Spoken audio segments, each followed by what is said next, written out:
Ma'am, can we start? Yes, ma'am. Start. Yes, ma'am.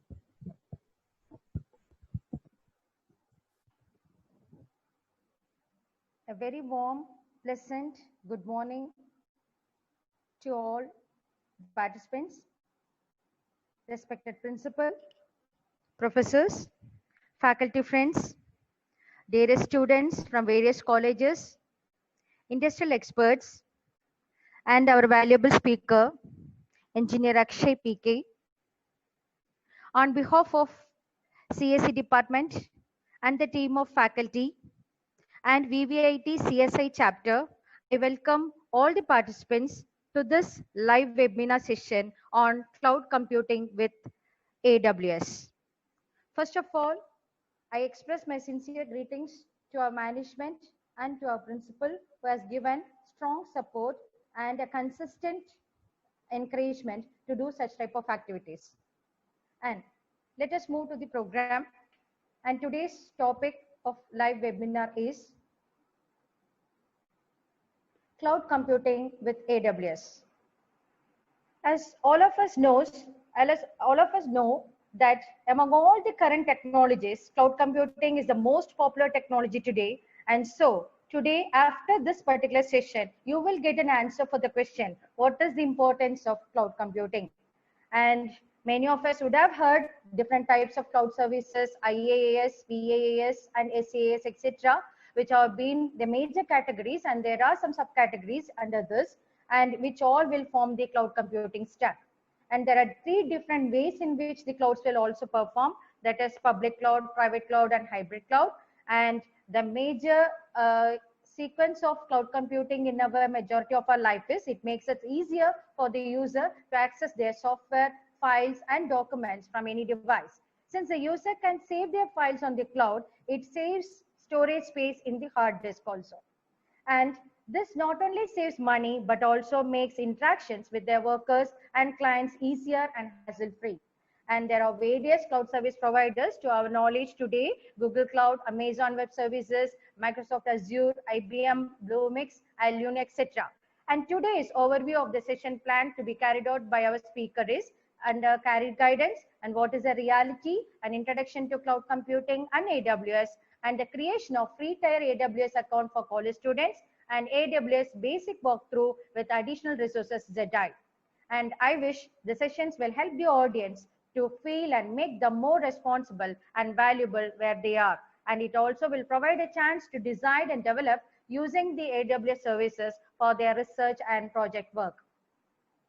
Now I take the honor to speak about our speaker, Engineer Akshay P K, CODA Global Cloud Engineer, DEVOPS Engineer. Engineer Akshay P K has got 2.5 years of IT experience working across functions such as development, DevOps, infrastructure, and managing services with implementing solutions to complex problems. He has been the favorite work which has been worked across cross-functional teams, and he has also worked with a lot of other companies, renowned companies, as technical analyst in Revacher, as DevOps engineer at Blackstra, and now he is currently working as cloud engineer at CODA Global. And engineer Akshay P K has got a lot of experience with cloud concepts like AWS cloud practitioner. He is a certified Oracle developer.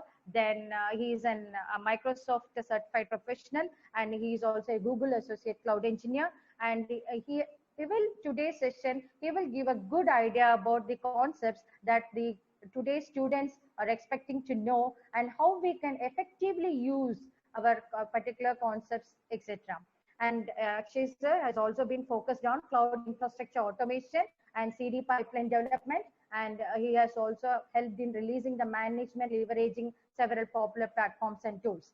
And his skill summary includes other operating systems also like Linux and Windows, Shell, Python, Java developing schemes, and he has also worked with Elastic Beanstalk orchestration, etc. also.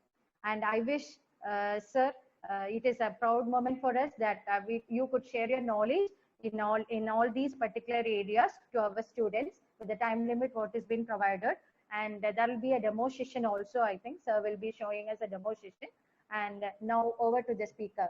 Thank you, sir, for sparing your time, first of all, and all the very best and greetings to all the participants to acquire knowledge during this session.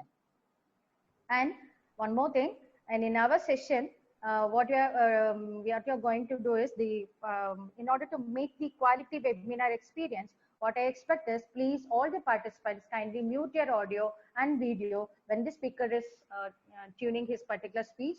And whenever you have some doubts, please raise your symbol of hand symbol, or you can chat it, give it in the chat box which is available, and it will help you a lot. Okay, sir. Now over to the speaker, Akshay sir. And one more thing I just want to say to everybody, and our Akshay sir was being introduced by our alumni student, the first batch students, engineer P K. He is one of the best student of that particular batch. And I also, I think he may come in this particular meeting, and he'll speak something about the concept of the session at the end of the session, I think. Now over to the speaker. So hey everyone, thanks a lot for that beautiful introduction. It feels really good when someone does introduce you like that. So I'll go ahead and start my video and also share my screen. So I had a pretty bad haircut yesterday, so please don't. Yeah, but anyways, I'll get started. Yeah, okay. No problem. Thanks. Okay, so as you all guys can see my screen, so is my screen visible? Yep. Yes, sir. Yes, sir. Okay, cool. So like ma'am mentioned, that today's agenda is going to be to walk through what the current reality is and what current trends are in the market, and then slowly walk towards my favorite cloud computing platform, which is Amazon Web Services. So let's get started. So everyone, this is something that I do on every Monday morning to some college, right? When I conduct a webinar, I do ask them these questions. So I do ask them as to whether they are spending 1 hour for themselves every day in order to study something new and current, because we are studying for at least 8 hours in college, right? We are studying all of the different subjects that they teach us, but then are we spending 1 hour extra for ourselves to learn something current and new? Because some of us, I mean, I can be pretty honest over here, that's probably college education is a little bit behind in terms of they provide you the basic knowledge. That's all they do. But then when it comes at par with the current technologies as well as what is being used in the industry, I really think that you have to spend 1 hour every day for yourself in order to catch up to where we are in the industry right now. And also, do you have enough confidence to clear interviews? So interview skills are very, very important, and not just your technical skills, but also your comm skills. So this is something in regards which we will talk later, because that's also a pretty important aspect to a person's life. And other than that, have you ever done a self-analysis? Like, have you ever sat to yourself and thought to yourself that these are my strengths and these are my weaknesses? Or how do I convert my weakness into a strength? So these are things that we should do on at least a weekly basis in order to understand as to where we are today compared to where we were before and what are our plans for the future. And other than that, have you ever thought what interests you the most and possibly could make it a business? So these are some interesting questions. And also, when you study a particular college topic or any technical topic for that matter, do you always study the what, why, and how aspect? Because I always believe that when you study the what, why, and how aspect of a particular topic, you actually know 80% of the topic. You may never know 100% because not everyone knows 100% of a particular topic, but then do you at least cover these aspects? Because when you step in for an interview, or because I have also conducted around 1,000 campus placement interviews and also around 800 interviews for US candidates. And one thing that I learned from that is everyone knows the what aspect because that is being taught in theory, but not everyone knows the why aspects and the how aspects as to how to implement a particular concept. So these are the three major concepts when you possibly study any technical concept or any concept for that matter. So these are some 5 questions that you have to ask yourself probably on a weekly or a monthly basis. And then once you get your answers, you will possibly change as a person. And some of the skills that we are actually looking towards in the industry right now are we are looking for cloud related skills, because I will give you one really good aspect to the cloud when we talk about the cloud later. And then you will feel to yourself that irrespective of whether you are in any field, whether you are in the automobile field, whether you are in artificial intelligence or machine learning, or whether you are a person who does a lot of coding, whether you are a person who does a lot of augmented reality or virtual reality, anyone in this broad scope falls under the cloud, because cloud is something that encapsulates everything. So therefore, I have put these 3 logos over here. AWS stands for Amazon Web Services. This one stands for Microsoft Azure, and this logo stands for Google Cloud. And how many of you over here can think to yourself and recollect from all the things that you have learned that you know most of these concepts? So if you do actually know most of these concepts, I would be pretty happy over here. I would be pretty surprised and also happy that you guys can actually make a living in the industry without any additional training. So these are some of the in-demand skills that we are looking for in the industry. And there are at least 10 to 15 other technologies that I haven't filled up in this slide, but these are some of the important ones that I feel in today's world are going to make a difference. And there are two aspects to always your career, right? So you always have the need to know aspect and you also have the nice to know aspect. So what means need to know? So if suppose you are preparing for one particular subject, like let's say that you are preparing for your college subject and you have around this many unit tests and then you write your final exam, but then you have around 5 chapters or 5 units that you study. That is the need to know aspects. But then how much research do you do in the background in order to also know the nice to know concepts? Which means, do you want to be a person who knows only the need to know concept? Like I'm fine with just knowing only what I need to know for the exam, but then I'm not going to go ahead and do my research on the nice to know concepts, which are the additional information. But do you want to be the person who knows both aspects? If you are the person who knows both the aspects, then you will be able to talk a lot during your interviews. And the more bullet points that you have, the more the recruiter will be able to talk about you in terms of the higher management, and they will be able to provide you with a really good lucrative job offer. So that's our end goal. So the 6 rules of life, or the 6 golden rules of life, and this was actually told by a bodybuilder, Arnold. I know most of you would have at least heard about him once. So he's an excellent person, and he did a college speech in which he mentioned this, that it's always good to trust yourself and you have to always break some rules and don't be afraid to fail. Because I can relate to that aspect of don't be afraid to fail, because right now I have 10 certifications, but then how many people know outside that I have actually failed 5 certifications in order to go ahead and pass 10 certifications. So those 5 certifications that I failed, 1 lakh went out of my pocket. So you have to always remember that even though you invest a lot in terms of education, you may never be the successful person. Like you may never be always successful. Like you may not even just crack all of your exams in the first attempt. It is possible that you may fail, but then you should have the right mindset to think to yourself that if at all I fail once, I will possibly go ahead and attempt that same exam 2 months later, and this time I will pass. So that's the kind of mentality that you should have whenever you are approaching your exams. And always ignore the naysayers, because there are always people who say that you can't do this, you can't do that. Always try to ignore those people and work like hell. In my first organization, I used to spend at least 15 hours in the organization, even though my work hours was only for 8 hours, and I was in night shift. So it was, the normal shift timings was from 6 o'clock in the evening to 3 o'clock in the morning. And during daylight saving in the US, it was 7 in the evening till 4 in the morning. But I used to go to the office at 2 o'clock in the afternoon, and I used to sit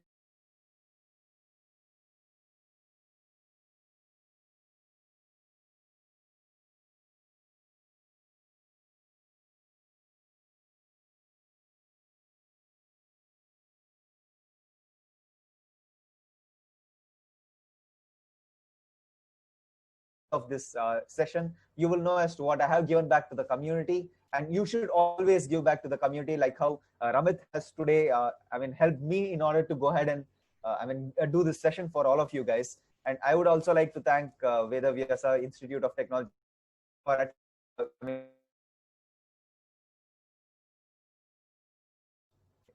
see that someone has posted something in the chat. Okay, so I think Neeta is not able to hear. Is everyone else able to hear me? If you guys are able to hear me, just drop an yes message in the chat.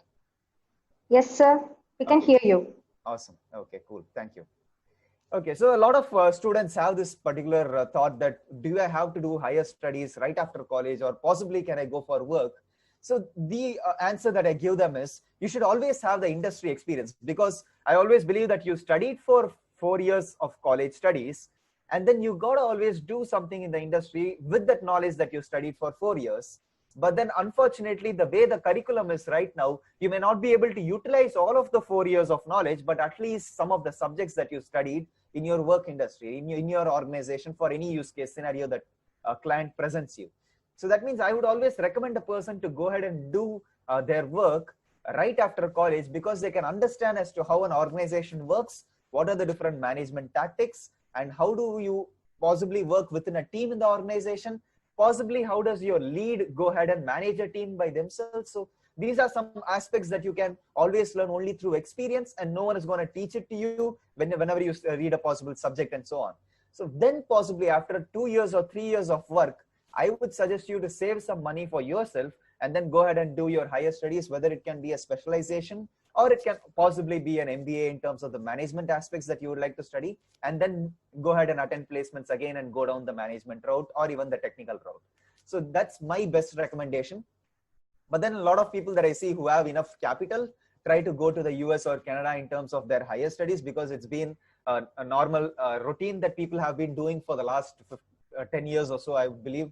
But then there are also quality educational institutions inside India itself. There are a lot of online courses that you can do, a lot of PGP courses or postgraduate program courses online itself that you can possibly do instead of spending the 30 lakhs or 40 lakhs going abroad and doing your higher studies. Obviously that has its own benefits, but then if you're not a person who can spend that much, I would possibly suggest you guys to go ahead and look at some PGP courses or postgraduate program courses on any specific domain, such as machine learning or artificial intelligence, or possibly cloud computing for that matter. And there are so many institutions that provide this kind of training in accordance with global institutions across the world.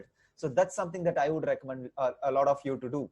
Other than that, my best recommendation would be to directly go for work, sit for 2 years in an organization, learn as to how an IT industry works, and then possibly go for higher studies. So that's the best combination, because you will at least have something to talk about your industry experience when you sit for your higher studies placements 2 years down the line. And when it comes to certifications, the reason why we have to do certifications, I'll tell you, because at the start of your career, you would like to get a really good salary when you start off. And at the same time, you would like to prove your technical expertise in a particular topic. And you would like to also go ahead and attend interviews, and the interview experience should be a little easy for you. And at the same time, when you attend these certification exams, there may be an organization that you're working for would be an probable vendor's partner. So if, let's say, for example, the company that I'm working with right now, CODA Global, is AWS's business partner. And please don't tell this outside that I told this. But then when our company is an AWS's business partner, the more number of certifications that we do, the more benefits that an organization gets, the more projects they would possibly get. So that's one of the main reasons why you should do certifications at the start of your career. And what advantages that it has for you? The advantages that it has for you is a seamless, easy interview experience, because they already know that you're certified on that particular topic. And at the same time, whatever salary you would like to demand in the industry, you got to demand that salary, because you should always, always, always be looking out for yourself, because you are the only constant in your life, not anyone else. So therefore, when you look out for yourself, you should be in a position in your life with all of that knowledge that you gained over the years in order to demand your own salary, and don't say yes to a salary that your company is telling you. Always negotiate, always know where you stand. So that's one of the reasons why I go ahead and attend interviews once every 4 months with some random organization outside, just to know these two things. Where does that company stand in accordance with the industry current trends, and where do I stand when it comes to the industry current trends? If I flunk that interview, if I do really bad, then I know that I'm not the right person. I may have to go ahead and study more. But if I do that interview really well, and I kind of get to know that the organization is not up to the mark in terms of where the industry standards are, then I'll be able to do that kind of analysis also. So these are some things that you get from attending interviews once every 4 months, but then don't ever tell your current organization that you're doing this, because they may think that you are leaving. So don't ever do that. But then don't tell them, but go ahead and do that, because you need that kind of an exposure. Your interview skills should always be on point. You should not be like, I will attend an interview two years down the line, and then I will go ahead and try to crack that interview. You will never be able to, because interview skills are something that you do on a regular basis. Your comm skills should be up to the mark, and your technical skills should also be up to the mark. And always think to yourself that even if you flunk an interview, it's okay. Nothing is going to be bad. It's totally fine to go ahead and flunk an interview. It's okay, because you know why? Because on that particular day, you are being judged, not for your 2 years of work that you did in a previous organization, but on that particular day, what questions are being asked to you? Do you know the answers to those questions? Maybe you didn't know. That's totally fine. Go ahead and prepare on those questions again, and then possibly attend an interview later with some other organization that is willing to take you in. So that's the kind of mentality that you should have. That I had a friend of mine who went ahead and possibly attended 30 interviews in OMR, which is pretty famous for a lot of IT companies in Chennai. And he got selected in the 31st interview with an organization. And he is right now working in that organization. So it's totally fine to go ahead and flunk an interview. But at the same time, always ensure that you're best prepared going into an interview. And always certifications will help you regarding that, because you will know the theoretical concepts in depth. And all you have to do in an interview is to explain the theoretical concepts. And it's really easy to do that. So we will anyways talk about AWS's certifications a little bit later. So let me just see what's in the chat. Okay, put an email ID. Okay, so again, when we talk about confidence, so I always believe that confidence comes in two flavors. And the first flavor that confidence comes in is power over the English language. So how good are your comm skills? Are you able to go ahead and articulate all of your sentences properly? Are you able to go ahead and pronounce each and every word properly? Are you able to form your own technical sentences properly? So these are some things that come over your power of English language. And the second thing that is providing you with a lot of confidence is your technical expertise. And when you have both, you can easily clear interviews. I can guarantee that when you have both of these, because a person who has really good comm skills may be able to go ahead and talk about certain technical concepts or probably just talk their way through interviews. And a person who has technical skills will be able to fill in those sentences with technical jargons. But then a person who has both, that person is the most advantageous person when it comes to an interview. So always I believe that you have to be selfish when it comes to studies. So that's the reason why I tell you that go ahead and study for yourself for 1 hour every day, because that 1 hour every day or that one concept every day that you study for yourself is equal to around 365 concepts for the year. If you minus the weekends that you spend with your family, it's around 300 concepts that you study for the year, which is equal to 4 technical certifications. And the advantage that 4 technical certifications would give you is equal to double your salary, if you ask me. So if you are a person who was getting 30,000 a month, because at the end of the day, even if you say that money is not a determining factor in your life, it is still the determining factor in your life because it helps you survive. And I always tell a lot of people, don't go behind money, but then go behind the knowledge that would give you the money's worth in your pocket. So that's my analogy, right? So when you go ahead and do 4 technical certifications in 1 year, that gives you an advantage to go ahead and interview for a really good organization that is ready to provide you double the salary that you're getting before. So 30,000 becomes 60,000 within a matter of a year. So that's the kind of hard work that you have to put within that year. And always forget about I, me, my, and myself and concentrate on you. And I read this in the book. The reason why is because it's very, very important. And when you're working in an organization, for sure, I'm pretty sure that at least 20% or 50% of this crowd will be working for an MNC. And when you're working for an organization, you will have senior people in your team. And the best thing that you can do is go ahead and talk to your senior teams and probably your senior member in the team. And then go ahead and ask him a lot of questions which doesn't pertain towards you, but then pertains towards him. And when those questions are asked in the right way, you will get the right answers. And the more answers that you get, the more experienced you get. And this is one strategy that I always follow when I go to a new organization. I go ahead and think about 5 different people in the team who possibly know 5 different skills. And I sit for 1 week with them each. And therefore, at the end of 5 weeks, I know what they all know. But at the end of 5 weeks, they still know only what they know. So that's the kind of strategy that you can follow. And always when you're a fresher, think strategically, like think about the right questions that you can possibly ask in order to get the right answers. Okay? So these are some of the things that I would like you guys to think about when you're going ahead and attending interviews or possibly working for an organization. And now when it comes to the story time, this is my favorite place because I get to describe at least 2 stories over here. The first story that I'm going to talk about is my close friend's Sudarshan's story. So I'll just possibly take 10 minutes maximum to describe both of these stories and to possibly motivate you to the maximum. So Sudarshan is a person who hails from Madurai. He's a person who doesn't have that much of a really good family background in terms of monetary aspects. So he's a person who struggles. His father and mother are not working that well and they are not getting that much of income. So therefore he comes to and he gets placed with an organization which is Rivature, which is my first organization during the training period. And then during the training period, we were around 28 people, right? So after that, what happened was after the training period, they told us that the project got dropped and this can happen to anyone. This can happen to anyone. And once the project gets dropped, they told us that they need only 2 people out of 28. And the rest of the people who hailed from different places outside of Chennai and within Chennai, we were unsure about our placement. We were unsure whether we would get our job offer or not.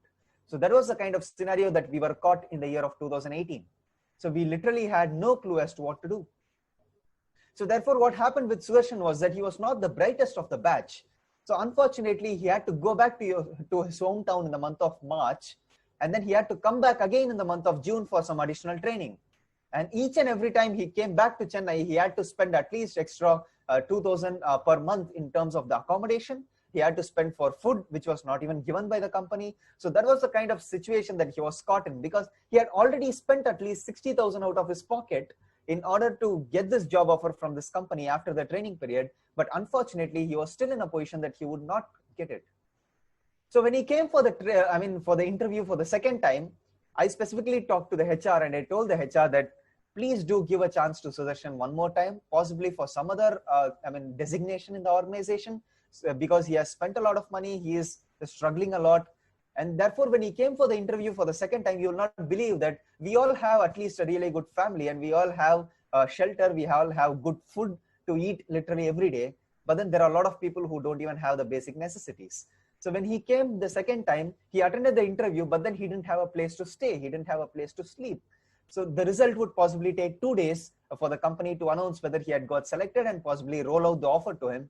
So during those 2 days, at nights, he used to sleep on the railway platform, and he used to eat in Amma canteen for 1 rupee or 2 rupees. And that was the kind of lifestyle that he had for 2 days. And just think to yourself that whether even one day you will be able to do that. So when that kind of scenario came for him, and at least after 2 days, with all of his hard work that he had put over the last 3 to 4 months during the training, he got a job offer. But then whatever job offer he was promised at the start when he was placed from his college, he did not get the same job offer. It was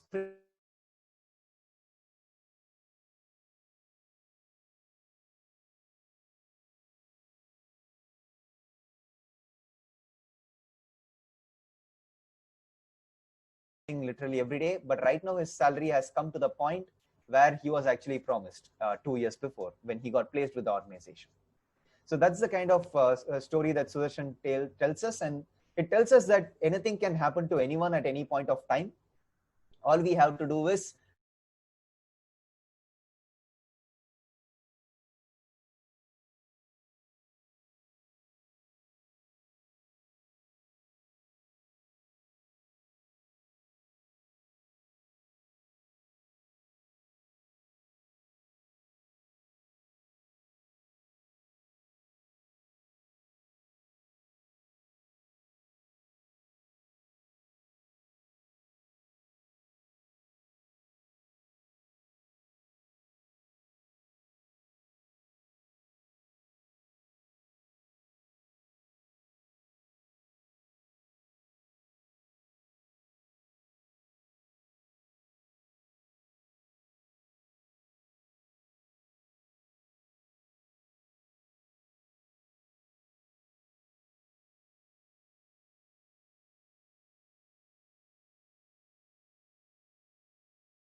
the kind of progress that you show, depending on which we will also tweak the syllabus a little bit, and we will also go ahead and possibly, change the curriculum a little bit, and so that you get a lot of knowledge in that 2.5 months. So he went through his savings for nearly 2.5 months, and then in the month of January 20th, we started in the year of 2020. We started going ahead and starting attending placements with different organizations, and placements in the sense just go to a random organization on LinkedIn and start applying for jobs. And on February 6th at night, 10 o'clock, when I was returning from my work, he gave me a call and he told me that he got placed with a startup called 8K Miles in Alvarpet, and his salary that they had offered him was twice what he was getting before. So if 2.5 months can help you do that, so the kind of knowledge that he studied in 2.5 months was the current in-demand technical skills that was there in the industry. So someone in the chat, okay, it's an audio problem. I'm not sure, because I'm pretty sure that everyone else is able to hear me. Probably the network connectivity. Okay, so we'll go forward. So these are the two stories that I tell everywhere, wherever I go. And these are the two stories that resounds, and they also teach me a learning that for Sudarshan, anything can happen at any point of time in your life. You have to be prepared regarding that. And when it comes to Ganesh's Suresh friend, you got to work hard. You have to work like hell for 2.5 months. And that will possibly give you certain benefits, that will possibly give you certain results. And those results will keep you happy for the next 2.5 years. And always life is a struggle, life is a challenge. It's pretty bad, and it always based on your decision. So if you choose an easy life, you get an easy life. But if you choose the hard way, you got to go through the tough route. Okay. Okay, so that was just something that I wanted to tell, and I just wanted to wrap up regarding all of the motivation that I wanted to possibly give you regards in just for you to possibly think about what you guys want to do in your career. Think about the kind of person that you want to be, what kind of technologies that you would like to learn and all that. So that's something in terms of generic that I wanted to talk about in the initial half an hour of this session. So then I wanted to go into deep dive into what Amazon Web Services is and what cloud platforms are and what they provide you with. So let's just take a small break for 2 minutes, and I will possibly go ahead and answer to some of the chat questions that you have regarding the first session. I hope you don't have any, because that's a generic session, but we'll just take a small break for 2 minutes, and I'll possibly stop my video. And anyone has any questions in the chat, you can ask right now, and I will go ahead and answer these questions. And then in 2 minutes exactly, we are going to start about AWS.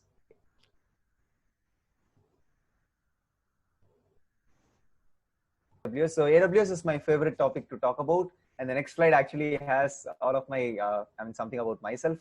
So we will go ahead and talk about this for at least 1 minute. So I'll talk about my certification journey. So I have been actually working with cloud-based platforms from my final year of college. So it's been around 3 years or so since I graduated from JPR Engineering College in the batch of 2017. And from then on, I have always been thinking to myself that I have to at least write 4 technical certifications every year. And right now I'm preparing for my 12th certification, which is going to be 4 for the year. And it's been a really amazing journey for the last 3 years doing all of these certifications, because I also run an initiative that provides education for free for everyone. So in that initiative, I train a lot of industry professionals and college students. And therefore, if I do technical certifications in the market, I'll be able to guide a person based on that technical certification, because everyone looks towards training in terms of a certification rather than just gaining knowledge, because they just want to go ahead and clear an exam. And this certification will help them possibly get the next best salary in the industry. And these are all the technical certifications that I have done. So it's right now 5 technical certifications on AWS. And I'll talk about AWS certifications a little bit later in these slides. And you'll get an idea as to how many there are.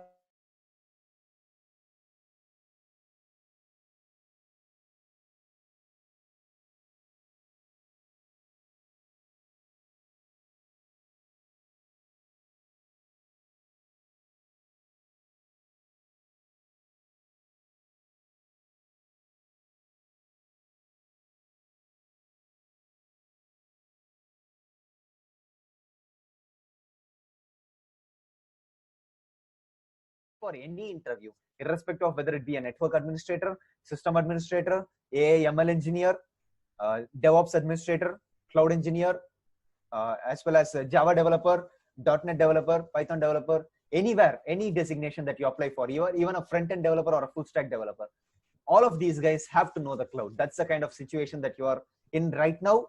And right now it's only AWS. When it will become AWS, Azure. And when it becomes like that, you have to know at least 2 cloud platforms. And which is providing a lot of client services to a lot of different organizations and working on client-based projects, you may need to know more than 1 cloud-based platforms, because more than one cloud-based platforms can satisfy your needs rather than just one cloud-based platform. Okay, just something to think about when you're preparing for this. So some of the benefits of cloud computing in general is you get that agility. So you can innovate faster.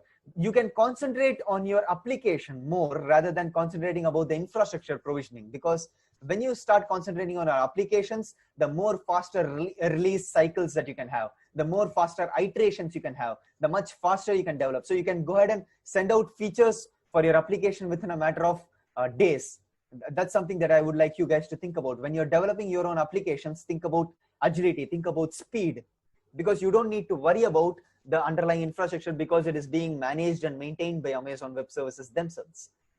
And when we talk about elasticity, you will get whatever compute capacity that you would like to get, because the compute capacity that you're requiring, you will get that within the matter of minutes. So even let's say, for example, we can think about this. Amazon always has a Black Friday sale, and during that Black Friday sale, there are a lot of orders that come into their website rather than the normal working days. So during the Black Friday sale, if they want like 6 servers, they will immediately get 6 servers. They can even go ahead and do a schedule scaling activity. They can also go ahead and do a scaling activity based on resource utilization. So let's say, for example, that on their fleet of servers, they have 60% of CPU utilization. They can choose to have an alert that says that if the CPU utilization across their fleet of servers is greater than 60%, go ahead and launch 6 more servers. And those 6 more servers, they will get within the matter of minutes. So they are able to go ahead and load balance all of the capacity within the cloud at a much faster rate. So that's something called as elasticity. So whatever capacity that you would like for any kind of, on-demand sale that you're going to do for your organization, or possibly, do a Black Friday sale, you will get that capacity within the matter of minutes. So that is called as elasticity. Your scope to grow, whether you are scaling out, like adding more servers, or scaling up and down, where you are increasing the resource utilization from 2 virtual CPUs to 4 virtual CPUs, or from 2 GB of RAM to 4 GB of RAM. That is called as scaling up and down. Scaling out, which is horizontal scaling, is you are adding more servers into your group. Okay, so that's called as elasticity with scaling activities. And you can deploy globally in minutes. And this is something that we are going to concentrate on when we are studying about one of the major components of Amazon Web Services infrastructure, and that's called as edge locations. And when we talk about edge locations, I'll tell you how you can globally deploy your application within the matter of minutes. So everyone across the world will be able to access your application with very low latency and at very minimal cost. And then you have cost saving aspects of cloud computing, because you don't have to go ahead and buy servers and all that. So that means you're trading capital expenditure to operational expenditure. Operational expenditure talks about the ongoing expenditure of your cloud computing platform, where you don't have to go ahead and invest in buying servers or in setting up data centers and so on. That's called as capital expenditure. So therefore, you're trading capex to opex. Opex is called as operational expenditure, where you're only paying for your organization's ongoing expenditures in terms of your IT staff, the people that you recruit, and the cloud platform that you pay at the month end in terms of the bill, right? So that's why cloud computing provides all of these really good benefits and also has very low cost in order for you to get started. So there are a lot of cloud service models that we can talk about.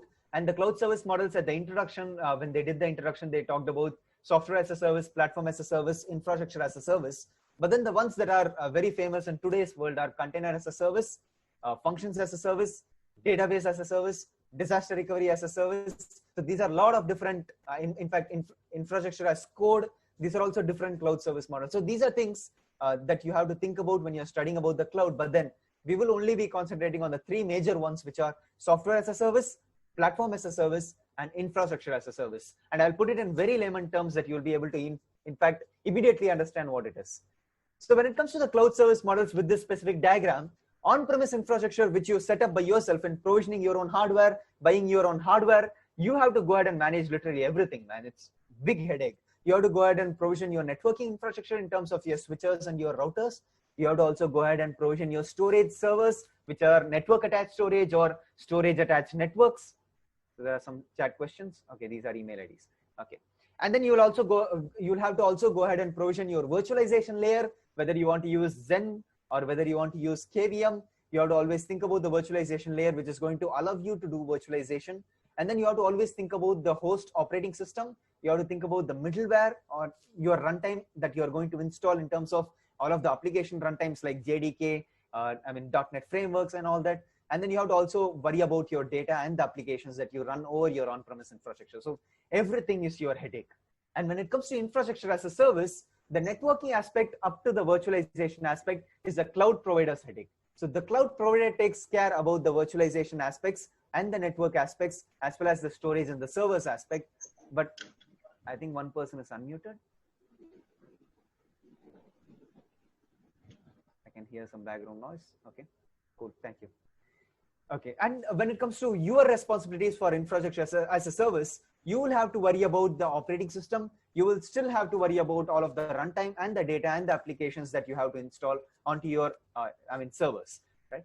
But when it comes to platform as a service, the delegation is more when it comes to the cloud provider. The cloud provider takes care of the runtime. The cloud provider takes care of the middleware as well as the OS up till the networking stack. But all that you have to worry about is data and your application. So there is one service on AWS, which is called as Elastic Beanstalk, which is under the platform as a service based offering, where all you have to do is just deploy your application artifact, and immediately it's going to spawn all of the servers in the background.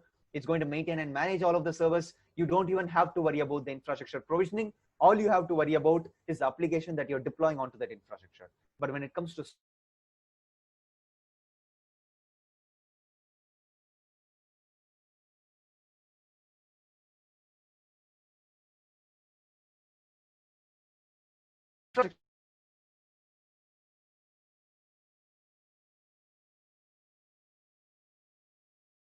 deploy your applications, but software as a service talks about you purchasing that software for a license and then knowing how to configure that software to your business needs. Okay, so let's go ahead and look at some examples. So for software as a service, the classic example is Google G Suite, Microsoft Office 365 with all of the PowerPoint, all of those softwares that you use, and Dropbox. And Dropbox is where you store a lot of data. And Dropbox actually sits behind Amazon S3, which sits in Amazon Web Services. Google G Suite in the background is using Google Cloud, and Microsoft Office 365 is obviously using Microsoft Azure in the background as their cloud computing platform. So all you have to do is you have to purchase the license for these products, and you have to know how to tweak these products, configure these products in such a way that it will tend to your organization's needs. Okay. And when it comes to platform as a service, like I mentioned, all you have to think about is going ahead and deploying your code into an infrastructure, and possibly Google App Engine or AWS Elastic Beanstalk goes ahead and creates the entire infrastructure for you in the background and manages and maintains that entire infrastructure. You don't even have to worry about that infrastructure. All you have to do is just concentrate on your code and deploying that code into that infrastructure. And when it comes to anyone who is, please mute yourself. Okay, thank you. So when it comes to infrastructure as a service, everything is your headache. So you get to go ahead and spawn up your own servers. You get to also manage the networking hardware. You get to also manage the storage and so on. So that's why Amazon Web Services, Azure, and Google Compute Engine also talks about infrastructure as a service. So therefore, a cloud-based platform is something that encapsulates all of these cloud service models, such as infrastructure as a service, or platform as a service, or even a software as a service. So when it comes to Amazon Web Services history, so let's talk about where they were in 2003 and how they came towards 2018 and 20. So in the year 2003, two people designed a documentation, a paper, in which they described about Amazon.com's internal infrastructure, which could be leased out to the public as a public cloud offering, where they could utilize that underlying infrastructure that they had. And in the year 2004, their first service called Simple Queue Service was released, wherein you can store all of your messages, and then you would have a publisher subscriber system where some of your workloads would go ahead and look for messages and process those messages. It's a simple queuing system. And in the year 2006, March month, AWS was officially launched. In the year 2010, you will not believe they had 180,000 developers working on that platform, where they were committed towards releasing at least 1,000 services year after year after year. And in the year 2010, Amazon.com, the entire shopping website, that entire infrastructure moved to AWS. So will you be able to see that infrastructure account? You will obviously not be able to, because everything is isolated in terms of the AWS accounts that you create. You will not be able to see Amazon.com's internal infrastructure on your AWS account. It's totally not possible. And in the year 2011, they had their first problem, because not every cloud platform is flawless. Some cloud platforms have their own problems. So in the year 2011, they had their first problem with the EBS service, which is elastic block storage. And in the year 2012, their first reInvent conference was released. So if at all you get the chance to book your tickets and go to the US in order to see this reInvent conference, it's excellent knowledge. 5 days of conference where a lot of different companies, a lot of different partners will come to that conference and share all of their experiences with Amazon Web Services. And just those 5 days will give you a lot of knowledge that even 1 year won't teach you, man. So that's the kind of exposure that you will get if you attend that conference. And all of those recorded videos are available on YouTube. And in the year 2013, certifications were launched. In the year 2014, they committed towards 100% renewable energy. In the year 2015, their revenue was around $6 billion US, and year after year, it was increasing 30%. In the year 2016, it's around $13 billion US. In the year 2018, last I checked, it was around $65 billion US. And in the year 2017-18 onwards, they started working a lot towards artificial intelligence and machine learning. So they went ahead and created a lot of services for that. Okay. So next thing that I would like to talk about is regarding the certifications. Very, very, very, very important. So there are a lot of certifications on AWS. There are 12 right now, and I have completed 1, 2, 3, 4, 5. This was by far the toughest. By far the toughest of the 12. I spent at least 2 years working on the platform in order to grasp all of the different concepts that was taught in this particular certification exam. And once I finished that exam, I had this really good happiness within me that I had actually cracked a really good tough exam of AWS.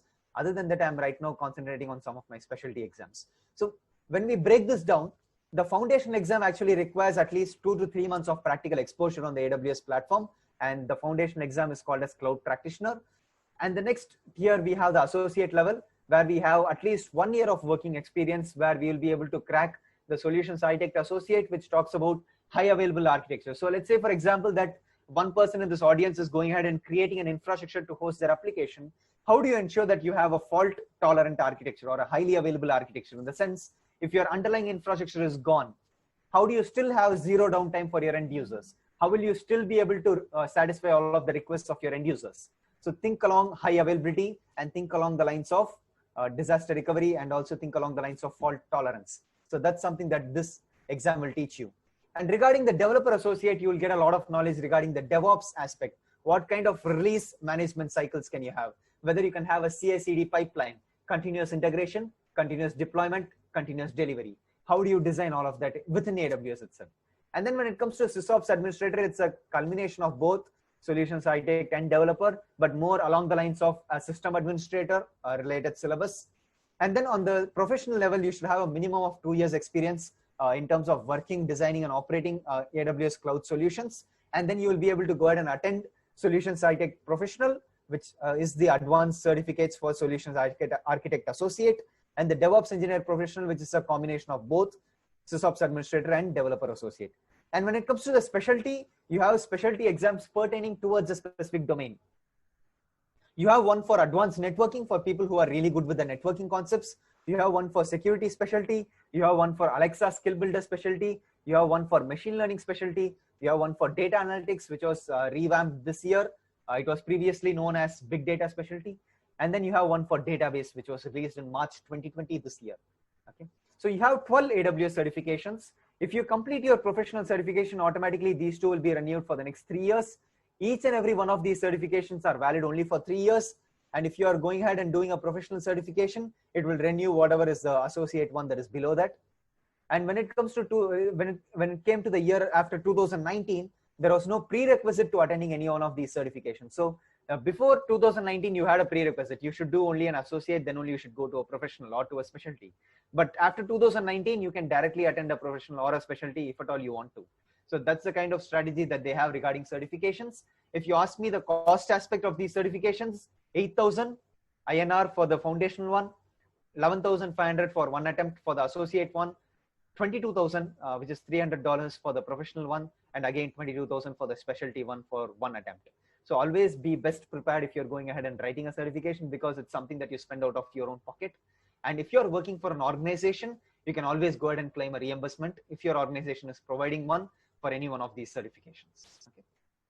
So I think I had some chat messages. So is it something regarding this? Okay, cool. Okay. So I will talk about publisher subscriber systems when I go to the doubt session at the end. So when it comes to the Gartner's Magic Quadrant, so Gartner is a person who quantifies and he talks about all of the different cloud-based platforms, and he categorizes them into 4 different quadrants. So we have the challenges quadrant over here, we have the leaders quadrant, we have the visionary quadrant, and we have the niche players. Niche players are small cloud-based companies that are upcoming, like Alibaba Cloud, which is very famous in the China region, and Jack Ma. Everyone knows Jack Ma. And then we have Oracle Cloud, which is in its infancy right now. And we also have IBM Cloud that does not have that much of offerings in terms of the big giant players over here, which are in the leaders quadrant. And we have Amazon Web Services in the leaders quadrant. We have Microsoft Azure in the leaders quadrant. And recently, Google Cloud Platform also reached the leaders quadrant. And one thing to always note, guys, that Amazon Web Services for the last 9th consecutive year has won the award for the best infrastructure as cloud-based platform offering. So always remember that if your first provider is going to be Amazon Web Services, you are benefited a lot, because a lot of companies are using Amazon Web Services these days. And you can also go ahead and learn about Microsoft Azure. So the learning path should always be like studying a cloud-based platform and then going ahead and studying the other cloud-based platforms based on a comparison. So always look at a comparison of all of the services that you studied in the first cloud-based platform, and then go ahead and do the same with the second one. Okay. Cool. Now we are going to one important concept. For 10 minutes, I'm going to explain this important concept, because this is the underlying crux of how AWS works. So this is called as the shared responsibility model. And we are going to divide this into 2 people's responsibility. So one is AWS's responsibility, and the other one is your responsibility, because you are the customer of the AWS cloud. You are the customer of the AWS cloud because you are using the AWS account that they are providing. Okay, so when it comes to AWS's responsibility, they are responsible for security in the cloud. Your responsibility for security of the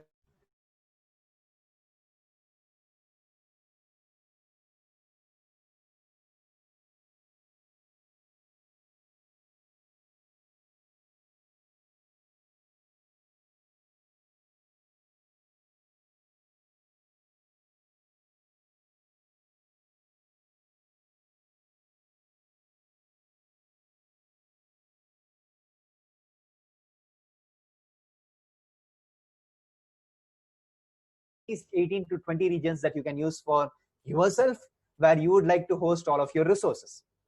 Now regions are divided into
authorization, the two A's. And when you purchase a cloud-based platform, you have to ensure that you go ahead and create your individual users and what kind of access your individual users have, which talks about authorization. You can't give everyone full access to your AWS cloud account, and then you will be the person who will be following really bad security practices. So authentication and authorization is your responsibility. Your author system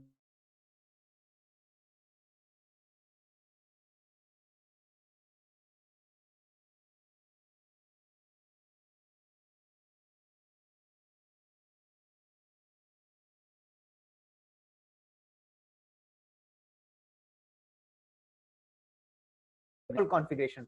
Which port on your server would you like to provide access outside? Which port are you going to restrict access? Everything is decided by network and firewall configuration, which is your responsibility. And at the same time, encrypting your data in transit, encrypting your data at rest. That is your responsibility. Okay, so how will you encrypt your data in transit? Using SSL certificates. So instead of using HTTP, you'll be using HTTPS, which is secure, right? And you will be able to do that using providing SSL certificates. And how will you be able to encrypt all of your data at rest?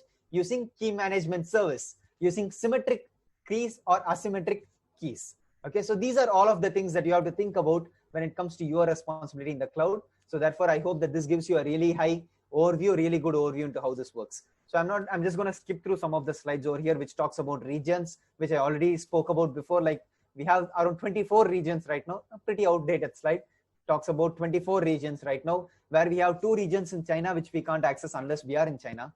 And then we have 2 regions for government cloud agencies, which we can never access until we ask for AWS in order to provide a separate account that works only for GOB cloud.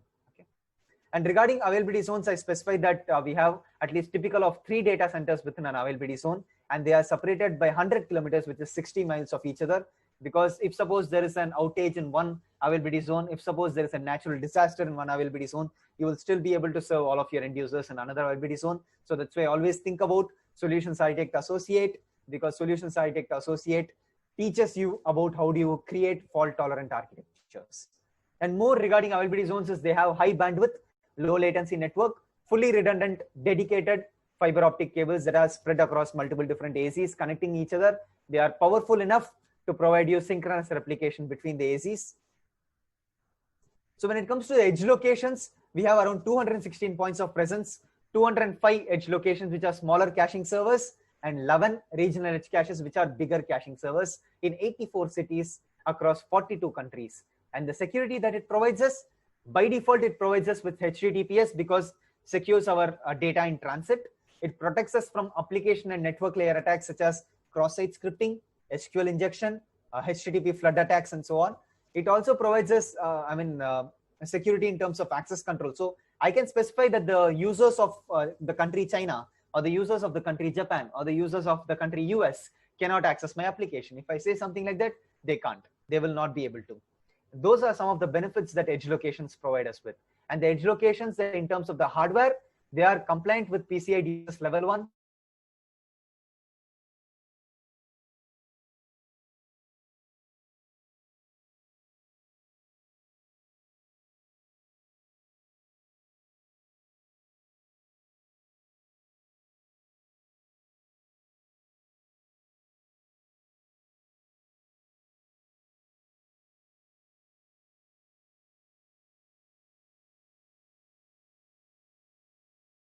And regarding the schedules, these are all of the different have gone.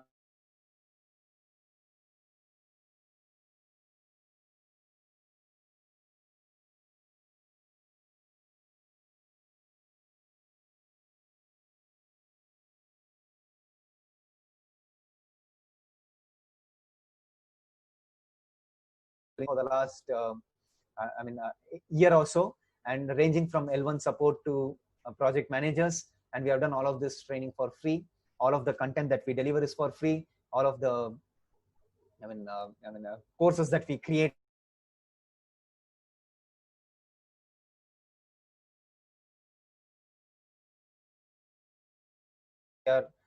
experience from 1 year to 4 years experience. So we will be able to provide a lot of different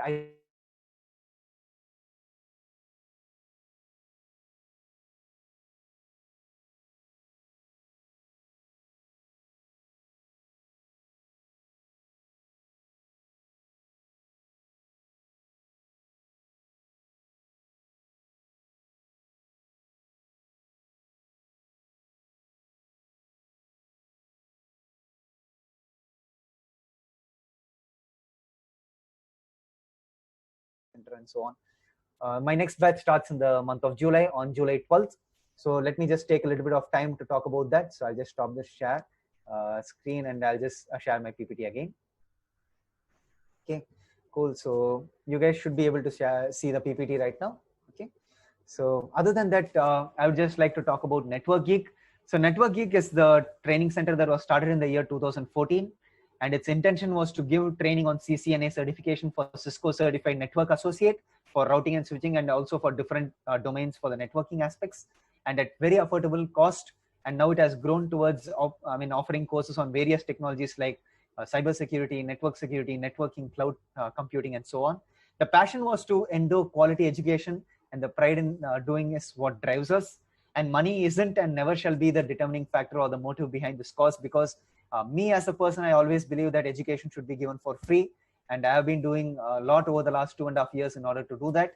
And we talk, learn, and share, and always hack. And that's the reason why we are called as Network Geeks. And why Network Geek?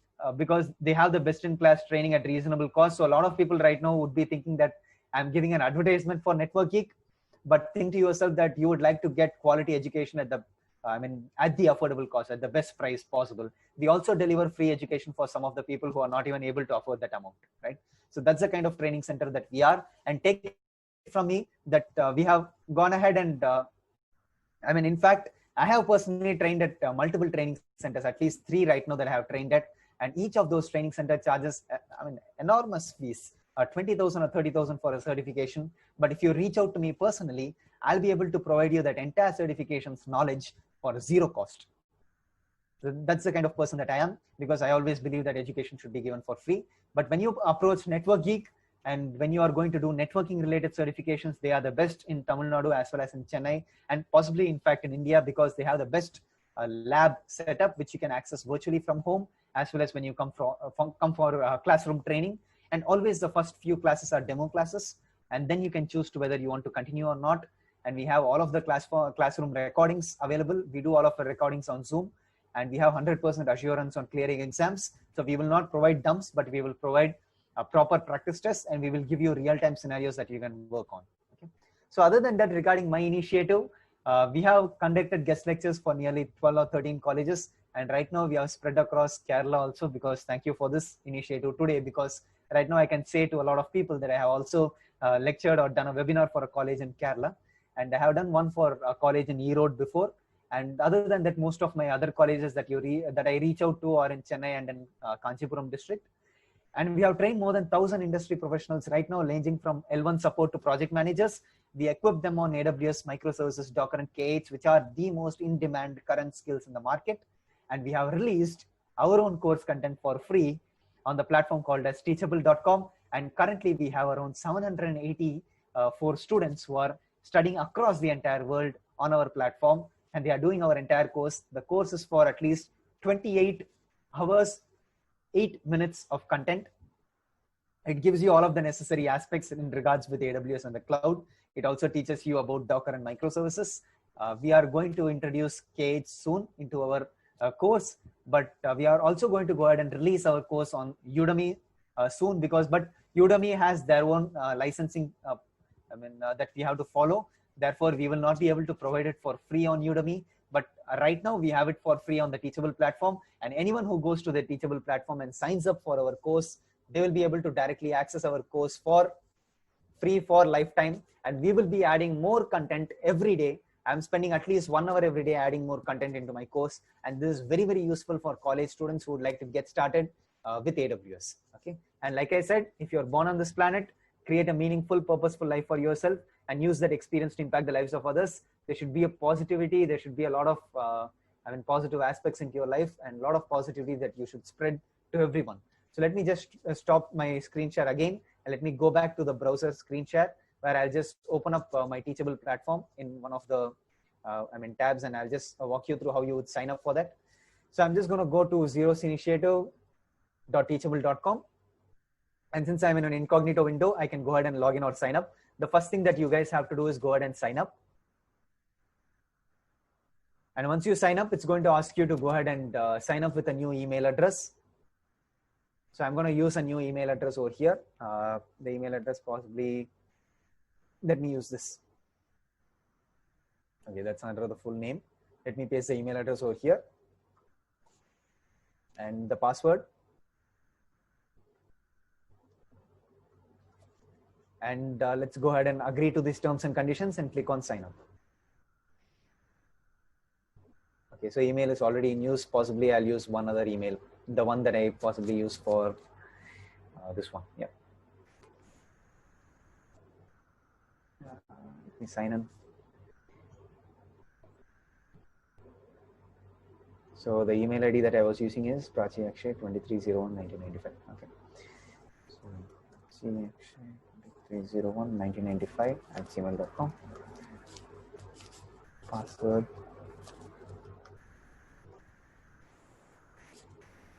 Sign up. Okay, so once you sign up, the next thing that you'll have to do is go ahead and click on this course. So it's a free course, and I'll just walk you through its content. So you have to, so this is the landing page of the course. It took me some time to go ahead and create this. So then we'll have to go ahead and look at all of the introduction, and you can see that we have a place where you can download all of my lecture materials for free. And then how do you crack AWS certifications? And then we have each and every individual section pointing towards a lot of different AWS services that we have discussed about. The course is around 28 hours, 8 minutes in length. And at the end of this, we have a section called as real-time scenarios, which are very, very important for you when you work for an organization. You have to know all of these. Okay, so the best way that you get to enroll into this course is you have to scroll all the way down and go ahead and click on enroll into course. And once you clicked on enroll into the course, then you'll be able to get started studying. So you can click on the go to course curriculum, and then you'll be able to go ahead and click on any one of these video lectures and get started studying. So everything is a video lecture over here, which I have recorded in my own personal time. So morning 8 hours I work for the organization. After the evening I spend at least 1 hour for myself, and during the night I at least spend at least 2 to 3 hours recording this course. And this has been my routine for the last 6 to 8 months of my life. Okay. So other than this, I just wanted to show you Network Geek's webpage. So you can just go ahead and go to networkgeek.in, and you will be able to go through all of the different course offerings that they're providing. So they provide CCNA, AWS, SAA, which I am conducting. I have my next batch on July 12th that I'm starting. And then we have MVFE, which is multi-vendor firewall expert. We have Palo Alto checkpoint. So these are all of the courses that would help you when you are working for an organization as a network engineer, or even as a system administrator, or even as a person who just would like to learn about networking concepts. So I'll post both of these links. I'll post zerosinitiative.teachable.com in the chat. So for anyone who would like to just note that down, you can note it down. Choose everyone, paste it, and also Network Geek's website link. Okay, cool. So now we will open up for questions. So what's the time? So it's exactly 12:34. It's amazing. I almost wrapped it up properly. So now let's go for the questions. So I had one person who had a question before talking about what is a publisher and subscriber system. So a publisher subscriber system is something wherein you publish messages onto a queue. You use that queue to decouple. So the best way to understand this is you have a banking application, right? And let's say that Hari Krishnan and Nandu are two people in this Zoom webinar. So Hari Krishnan is transferring 10,000 rupees to Nandu, right? And therefore what's going to happen over here is Hari Krishnan's account should be deducted by 10,000 and Nandu's account should be credited with 10,000. But if suppose, let's say either one of these servers that are processing these messages are going down, what's going to happen? Instead of that, let's say for example, Hari Krishnan is going ahead and sending all of his message transactions to a message queue, which is a queue wherein you go ahead and publish your messages to. And then Nandu is going ahead and subscribing. Once that server is coming up, he is going ahead and subscribing to that queue, and he is getting all of the messages and processing those messages. So a publisher subscriber system is wherein you publish a message and then you go ahead and consume that message. I think someone is unmuted. So please mute, guys. Okay, cool. I did mute that person. Okay, so now let's see if we have any questions. Okay. Yeah.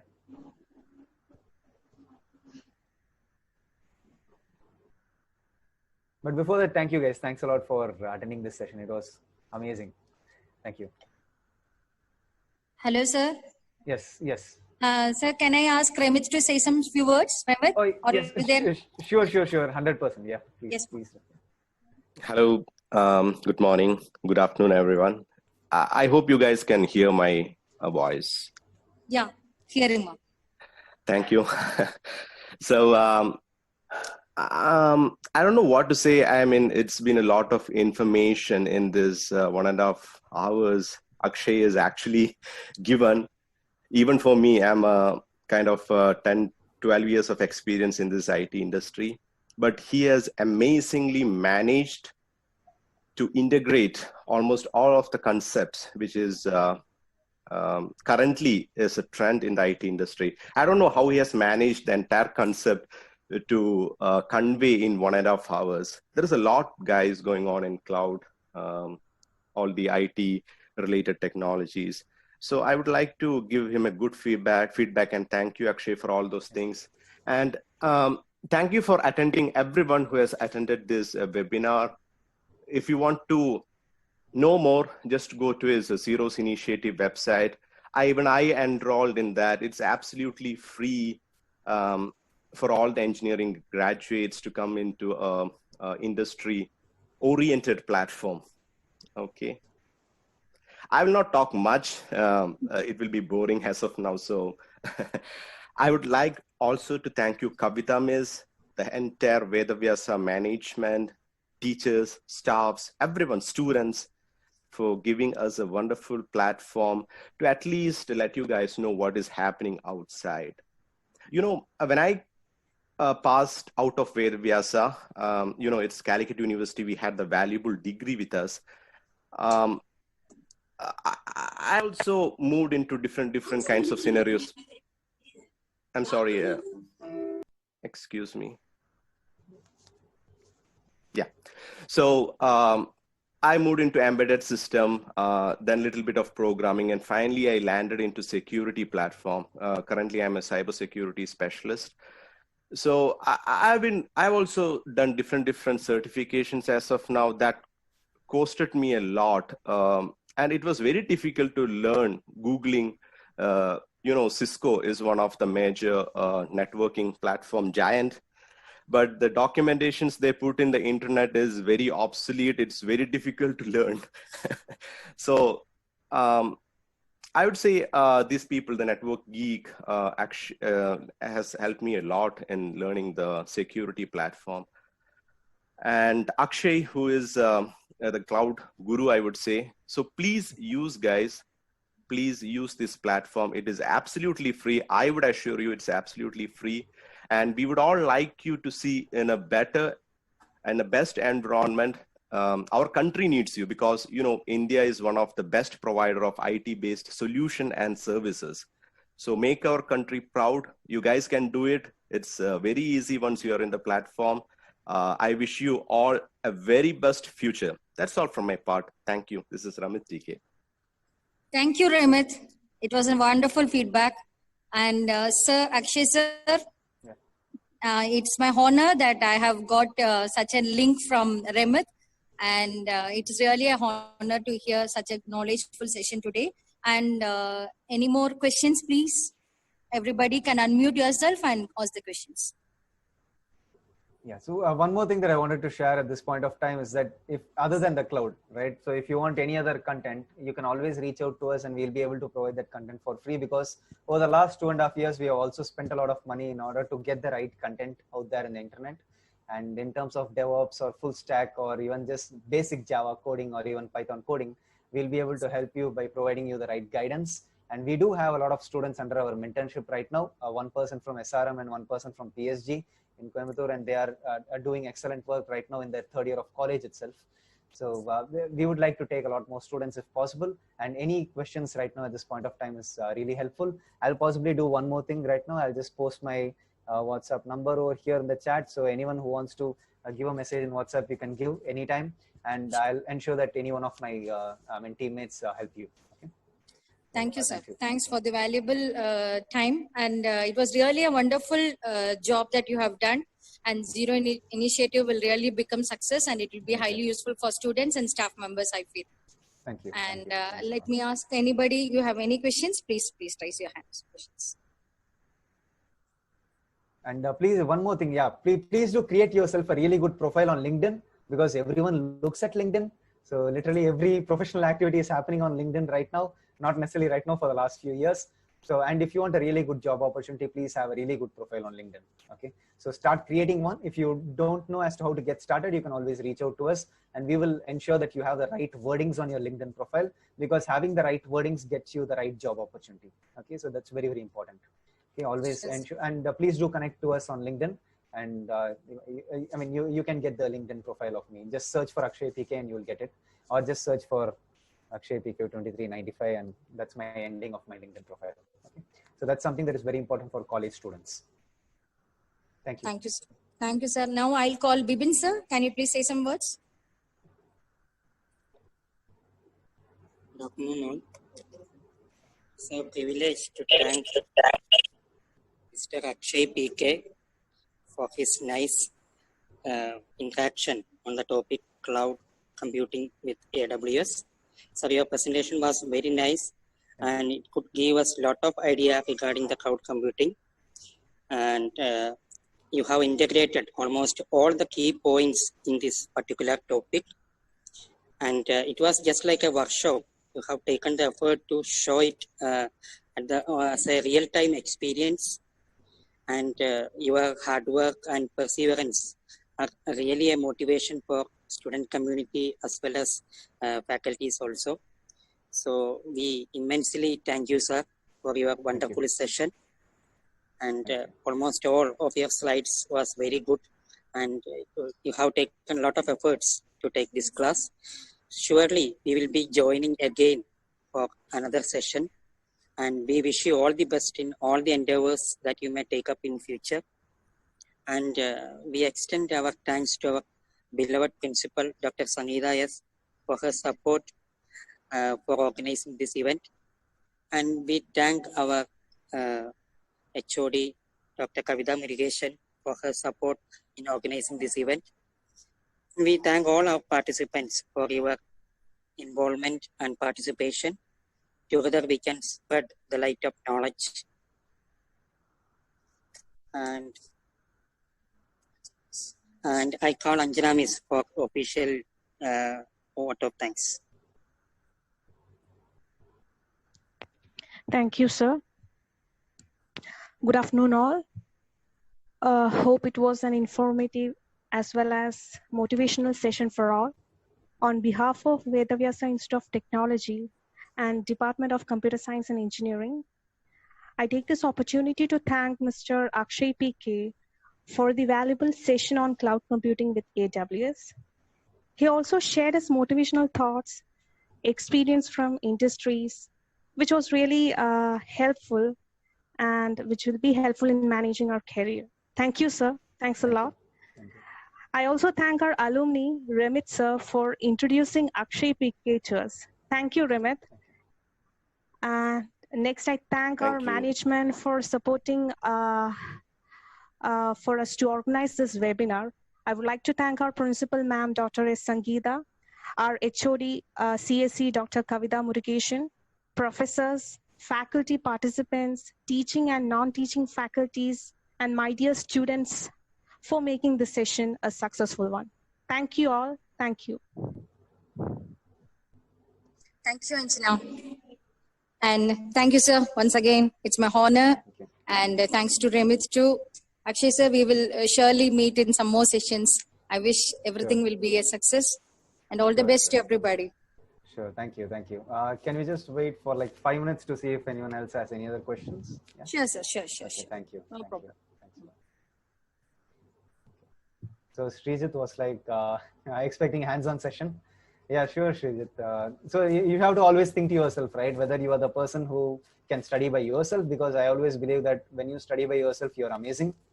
But you can also go ahead and learn from another resource person. So anything is fine. Depends on how you would like, because there are some people who would always like to learn by themselves, and there are some people who would always like to be guided.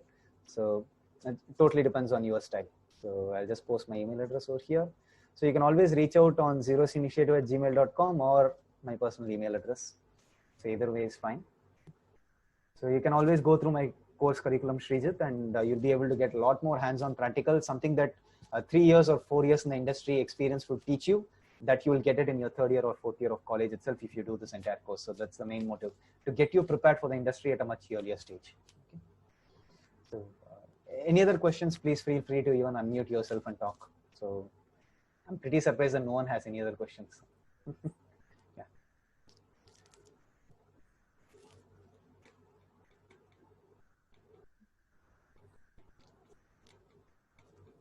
So there was a question regarding subscriber. Publisher. Yes, I think I did answer that before. Okay, sir. Fine. So, right. Yes. So this is Ramit. I have a question. Yes, Ramit. Yeah. See, you know, in the cloud, we have edge solutions also in the company. The IoT is coming into picture.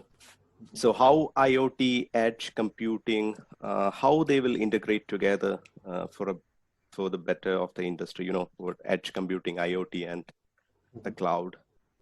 Okay, so that's a really nice question. Yeah. Okay, so when it comes to IoT and edge computing, so one thing that I believe from IoT is that, so there are some services on the AWS cloud that you will possibly be able to use in terms of streaming all of your data from a sensor. So when you start streaming all of your data, you will be able to do data analytics on that data. So that is one aspect that I believe. You can also go ahead and stream all of your video streaming data. So there is also one more service on AWS that is called as Kinesis Video Streams, wherein you can hook up a sensor to a Raspberry Pi device, which can also integrate with a video camera. And you can also go ahead and send all of that video stream data into AWS in order to store it in a persistent state, in also order to do some image recognition and video analysis also. So let's say, for example, you would like to detect certain license plates from all of the traffic camera videos that you're sending onto AWS. So this is one more aspect that I always believe. And the other aspect that I recently read through an article is that, let's say that you are having a Raspberry Pi device wherein you are having a sensor that is detecting the exact object that is sitting right in front of you, and the color of that object based on which your bulb is, it lights up in that respective color of that object. So in that place, you can do all of your edge coding, right? Because that is on the edge. That kind of compute that is happening is on the edge. When it goes ahead and detects that respective object and detects the color of that object, and all of that data is being sent to AWS on the edge, and then immediately you are getting the response back, which is lighting up your bulb on in that respective color. So these are some of the practical small scenarios that I have seen. But the most biggest scenario that I've seen in regards to IoT is, let's say, for example, Uber and Ola, when they were in their prime, they were going ahead and sending out a lot of different location data from their mobile devices of where the respective driver is there and how they would reach you and all that. So these are geolocation data that are sending every second or every millisecond. And all of this data can be streamed to Amazon Kinesis data streams on the AWS cloud. And from there, you can go ahead and do all of your processing and create your own visualizations and dashboards. So that's one of the services that they were using in the background. So I hope it gave a little bit overview into how it's being used, but then I may not be the exact resource person for IoT or edge computing. Yeah. Thank you, sir. That was informative. Sure. And yeah, I have one more question. It's regarding, I need to host a website, you know, I'm going to build an application. For example, grocery application in my village. I do not have a grocery application in the COVID time. It's necessary, right? Can I use AWS, and how much it would cost for a year for me to host that web application? One more thing, sir. It could be like 10,000 users. Okay, 2,000 users per day in a week. So how much it would cost me? Yeah. Okay. Can I use AWS? Yeah. This is actually my area of expertise.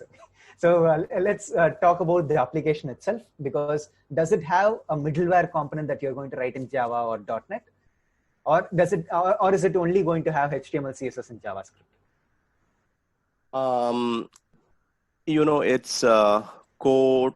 The second one, the code with the API and all this. So it's going to have middleware. Nothing.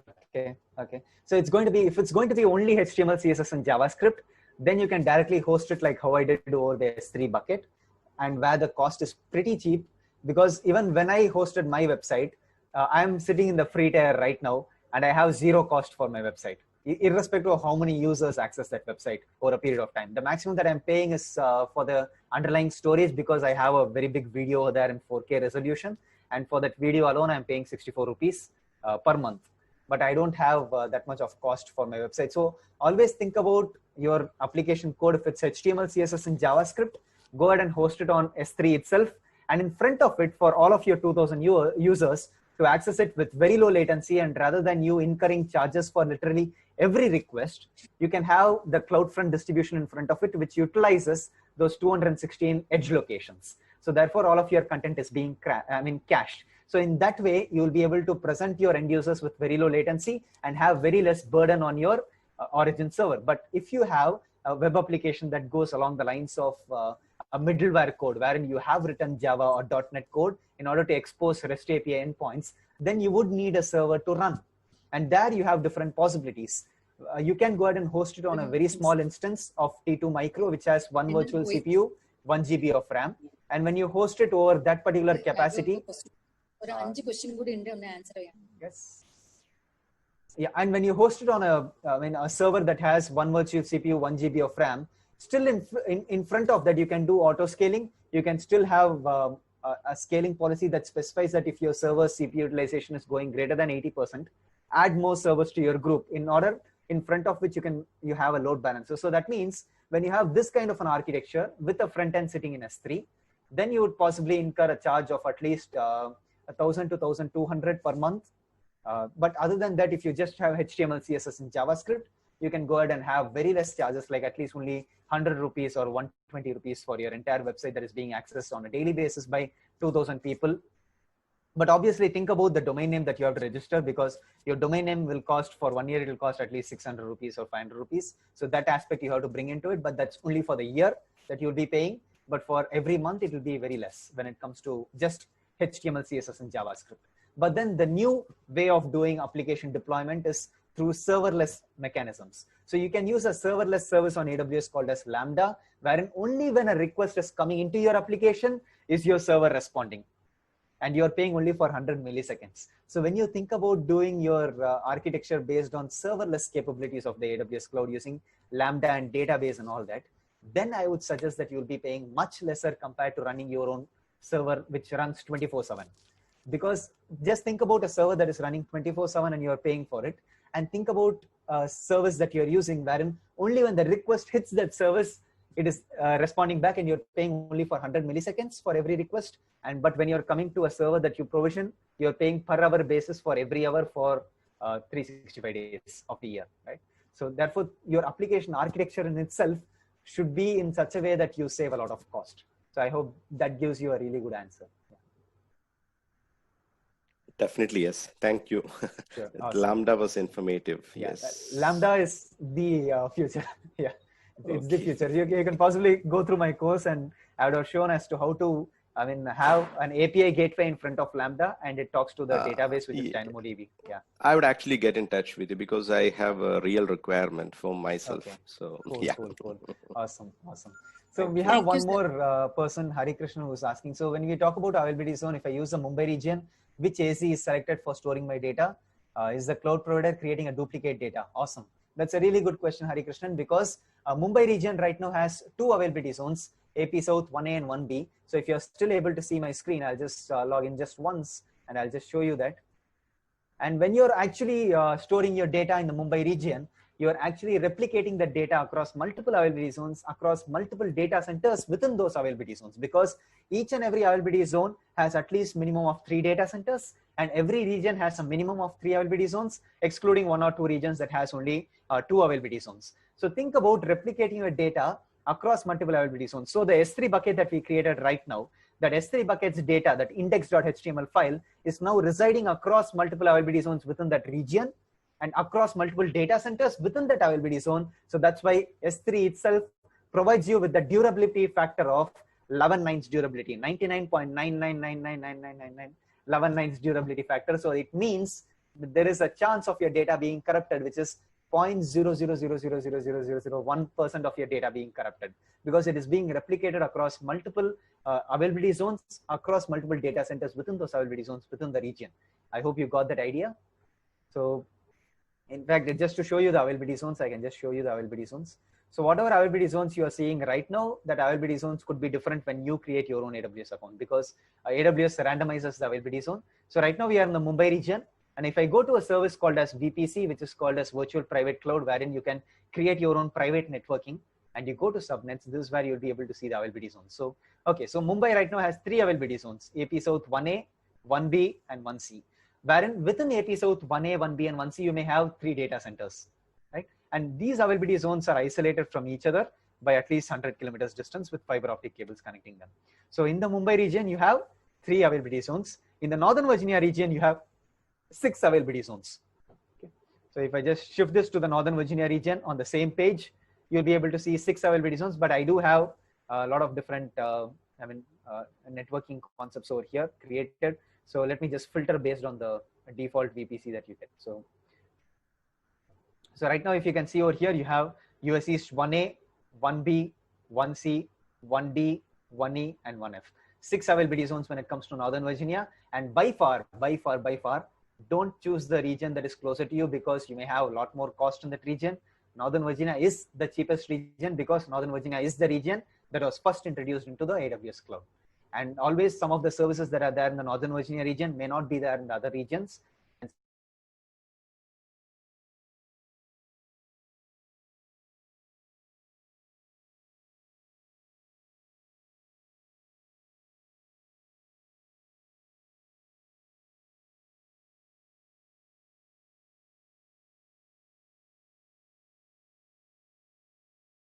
Okay. So any other questions, sir? Okay, it's 12:58, almost the wrapping up time. Yeah, depends on the students. Yeah, but always you guys can reach out anytime. Yeah. Sure, sir. Sure, sir. Thank you, sir, once again. Thank you. To all the participants, to our management, our principal ma'am, and everybody who have attended this function, and to Remit and Akshay sir for their valuable session which has been given to us. Thank you. Such a knowledge sharing is really great, sir. Thank you, sir, once again. Shall we end the session, sir? Yes. Yeah. Thank you. Thank you, sir. Thanks a lot. Meet you again. Bye-bye. Sure. Bye-bye. Take care. Thank you, sir.